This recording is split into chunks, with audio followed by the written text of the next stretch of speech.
যদি কারোর পরিবারে সতী এবং সাধব স্ত্রী না থাকে তাহলে ওই পরিবারে সুখ থাকবে না, ওই পরিবারে শান্তি থাকবে না। আজকে পরিবারে শুধু তালাক আর তালাক। কেন এত তালাক হচ্ছে? পরিবারে সুখ কেন নাই? পরিবার যুবকগুলো এমন একটা জামা গায়ে দিয়ে আছে যে জামাটার মধ্যে 4-5 জায়গায় সেলা ফাটা। এরা এমন একটা প্যান্ট পরে আছে যে প্যান্টটার মধ্যে 4-5 জায়গায় সেলা ফাটা। তাহলে এই যুবকের রুচি কতটাই নিম্নমানের, এই যুবকের রুচি কতটাই নিম্নমানের, আর এদের বাবা মা কতটা তার মানে তাদের দায়িত্ব জ্ঞানহীন যে তাদের সন্তান একটা জামা গায়ে দেয় যে জামাটা সেরা ফাটা, তাদের সন্তান এমন একটা প্যান্ট পরে যে প্যান্টটা সেরা ফাটা। তাহলে তাদের সন্তানদেরকে বাবা মা রুচিবোধ শিক্ষা দিতে পারে না। বাবা মা ব্যর্থ হয়েছে, দুনিয়াতে যেমন ব্যর্থ হয়েছে এই বাবা মা আখিরাতেও ব্যর্থ হবে। এই জন্য আদর্শ পরিবার গঠনের জন্য প্রথমে মনে রাখতে হবে আমাদের একজন সতী এবং সাধব স্ত্রী বাছাই করতে হবে। যদি কারোর পরিবারে সতী এবং সাধব স্ত্রী না থাকে তাহলে ওই পরিবারে সুখ থাকবে না, ওই পরিবারে শান্তি থাকবে না। আজকে পরিবারে শুধু তালাক আর তালাক। কেন এত তালাক হচ্ছে? পরিবারে সুখ কেন নাই?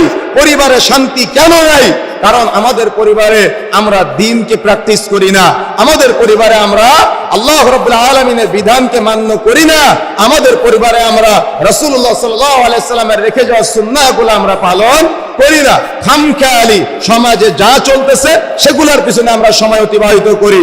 যার কারণে আজকে রাস্তা দিয়ে একটা যুবককে যখন দেখতে পাই তখন যুবকের মাথার মধ্যে ডানে এক কালার, বামে এক কালার, সামনে এক কালার, পিছনে এক কালার। তার মানে তার চুলের কাটিং দেখলে তাকে মুসলমানের ছেলে মনে হয় না। এরা কারা? এরা তো আপনারই সন্তান। এরা কারা? এরা আপনার এলাকার সন্তান। সুতরাং যে কথা বলতে চাই, মনে রাখার চেষ্টা করতে হবে এই যুব সমাজের অধঃপতনের মূল কারণ হলো পরিবার।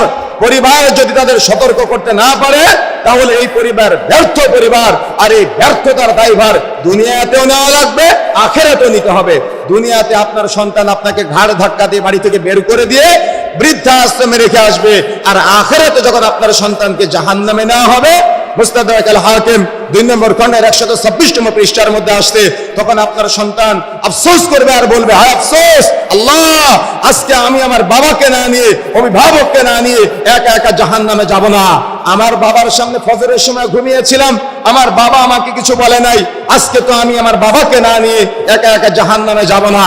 জুমার দিন আমি সবার শেষে মসজিদে গিয়েছিলাম, আমার বাবা আমাকে কিচ্ছু বলে নাই, আজকে তো আমি আমার বাবাকে না নিয়ে একা একা জাহান্নামে যাব না।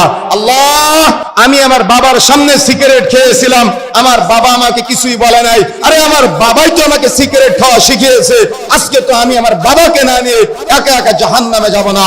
আল্লাহ, আমি দাড়ি কাটতে চাইনি, আমার আম্মা বলেছিল তুমি দাড়ি রাখলে তোমার চেহারার সৌন্দর্য নষ্ট হয়। আমার যে মা আমাকে দাড়ি কাটা শিখিয়েছে, আমার যে বাবা সেলুনে গিয়ে দাড়ি কাটতে আমাকে সহযোগিতা করেছে, আমি আমার বাবার দাড়ি কেটে দিয়েছি, আমার বাবা আমার দাড়ি কেটে দিয়েছে, আজকে তো আমি আমার এই বাবাকে না নিয়ে একা একা জাহান্নামে যাব না। আল্লাহ, আমি সুদের টাকার বিল্ডিং চাই নাই, আমার বাবা ব্যাংক থেকে লোন নিয়ে মারা যাওয়ার আগে আমার জন্য 5 তলা বিল্ডিং ব্যাংক থেকে লোন নিয়ে করে গেছে। আল্লাহ, এটা আমি করি নাই, আমার বাবা অপরাধ করেছে, আমার বাবা জাহান্নামে যাক, আমি জাহান্নামে যেতে চাই না। কথা বুঝেন নাই? কথা বুঝতে পেরেছেন? সুতরাং এরা তো দুনিয়াতে ক্ষতিগ্রস্ত হবে, এরা আখিরাতে ক্ষতিগ্রস্ত হবে। এরা দুনিয়াতে ইজ্জত সম্মান পাবে না, এরা আখিরাতে ইজ্জত পাবে না, এরা আখিরাতে মর্যাদা পাবে না, এরা আখিরাতে সম্মান পাবে না। এই জন্য আদর্শ পরিবার গঠন করা এটা প্রতিটি পুরুষের এবং প্রতিটি নারীর, তার মানে প্রথমেই যখন তারা পরিবার তৈরি করতে চায়, উত্তম পরিবার তৈরি করার প্রথম স্টেপ হলো, প্রথম চিন্তাতে থাকা দরকার হলো আদর্শ পরিবার গঠন করা। মনে থাকবে ইনশাআল্লাহ।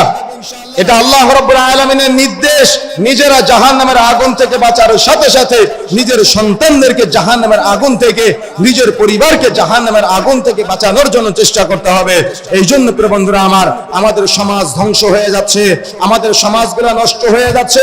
মাদকের সরাসরি, জেনা ব্যভিচারের সরাসরি, সিনেমার সরাসরি, গান বাজনার সরাসরি, অশ্লীলতার সরাসরি, টিকটক রিলস ভিডিওর সরাসরি, ফ্রি ফায়ার পাবজি সরাসরিতে আজকে যুব সমাজ ধ্বংসের অতল গহ্বরে নিমজ্জিত হচ্ছে।